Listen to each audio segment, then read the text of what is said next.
মেহেরপুরের মুজিবনগর উপজেলার মোনাখালী গ্রামের অনলাইন ক্যাসিনো ও মাদক ব্যবসায়ী সোহাগ হোসেনকে 9mm পিস্তল 4 রাউন্ড গুলিসহ আটক করেছে যৌথ বাহিনী। সোমবার রাত 9টার দিকে এ অভিযান চালানো হয়। আটককৃত সোহাগ হোসেন মেহেরপুরের মুজিবনগর উপজেলার মোনাখালী গ্রামের আমিনুল ইসলামের ছেলে। তার বিরুদ্ধে চাঁদাবাজি, অনলাইন ক্যাসিনো এবং মাদক ব্যবসার অভিযোগ রয়েছে বলে জানা যায়। অভিযান সূত্রে জানা গেছে, অনলাইন ক্যাসিনো ও মাদক ব্যবসায়ীরা অস্ত্র, গুলি নিয়ে এসেছে এমন গোপন খবর পায় যৌথ বাহিনী। সোমবার সকালে অভিযান চালিয়ে সোহাগকে তার বাড়ি থেকে একটি চাইনিজ কুড়াল ও 2টি মোবাইল ফোন, কয়েকটি সিম সহ আটক করা হয়।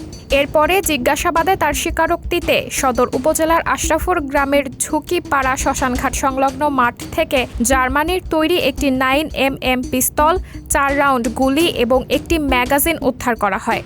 আটক সোহাগের নামে অস্ত্র আইনে মামলা দায়ের পূর্বক আদালতে সোপর্দ করা হবে বলে জানান মুজিবনগর থানার অফিসার ইনচার্জ মিজানুর রহমান। সাবরিনা জলিল, সবার কথা।